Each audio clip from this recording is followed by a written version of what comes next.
Hello and welcome to Network Africa on Channels Television with me, Cynthia Are. Coming up on the program, despite the tension in Burundi, the elections begin. Then the retrial of the Al Jazeera journalist is postponed again for the 9th time. And interior ministers from Britain, France and Germany lay flowers at the scene of Friday's beach attack, in which dozens of tourists were shot dead. Again, you're welcome to the last Monday edition of Network Africa for the month of June. Now, before we get to the business of the day, let's give you a quick summary of the top 3 stories which made headlines over the weekend. Grieving tourists and locals held a candlelight vigil on Sunday night, June the 28th, on the Tunisian beach where a deadly attack took place a couple of days ago. On Friday, June the 26th, a gunman disguised as a tourist opened fire at a hotel in Sousse with a rifle, which he had hidden in an umbrella, killing at least 39 people, including Britons, Germans and Belgians, as they lounged at the beach. Then the United States has proposed 6 rival commanders from South Sudan be the first people blacklisted by the United Nations Security Council for threatening the peace and stability of the world's newest country. The Council's 15-member South Sudan Sanctions Committee operates by consensus, so if there are no objections, a global travel ban and asset freeze will be imposed. Britain and France co-sponsored the proposal. Finally, Guinea's opposition leader suspended their participation in talks with the government, accusing allies of President Alpha Condé of blocking efforts to resolve a political impasse that has sparked a series of violent protests. According to Amnesty International, demonstrations in April and May against the timing of elections later this year led to at least 6 deaths. The opposition accuses security forces of firing on the crowds, but authorities deny this.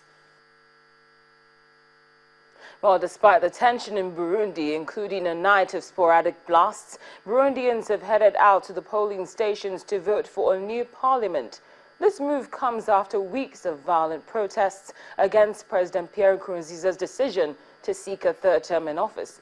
We understand that voting appeared slow in the election, boycotted by the opposition and condemned by the African Union and European nations as lacking the conditions to ensure it was fair. The European Union, a major donor, threatened to withhold more funds to the aid-reliant nation after Burundi ignored UN and African calls for a postponement for the parliament vote and a presidential election on July the 15th. Opponents say the president's bid to stand again breaks the constitution, but the government has pressed on with plans for both votes. Well, we're joined by the Voice of America's Gabe Joslo, who's been monitoring the activities in the East African country. Gabe, thank you very much for joining us on Network Africa. Thank you for having me. Well, always a pleasure. Now, what's happening at the moment? Are people still voting?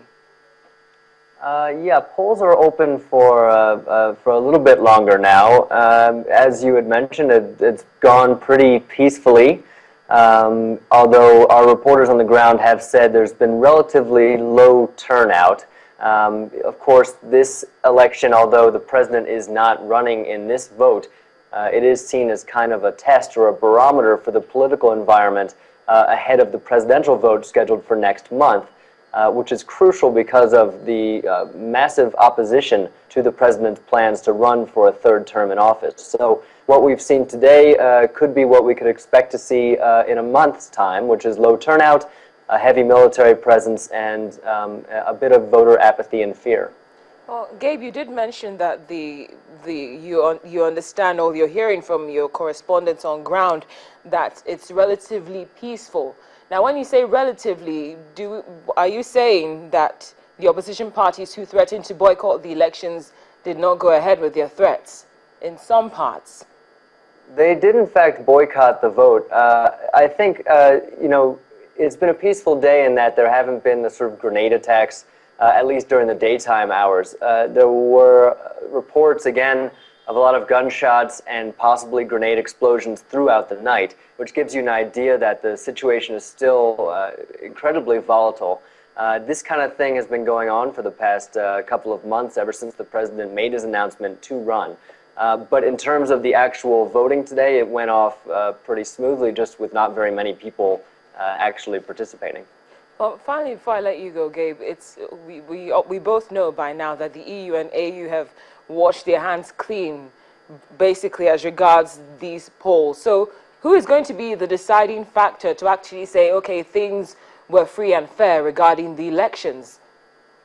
Well, if you ask the Burundi government officials themselves, they say that this is their election, that they have the go-ahead from the Constitutional Court and from all of their internal institutions. They've basically been brushing aside the idea that the AU or the EU or the UN have any say in what happens. Of course, in an international level, this could have big consequences. If the AU, for instance, doesn't recognize the credibility of the election, it could affect Burundi's membership in the Union itself. So there could potentially be big ramifications down the road.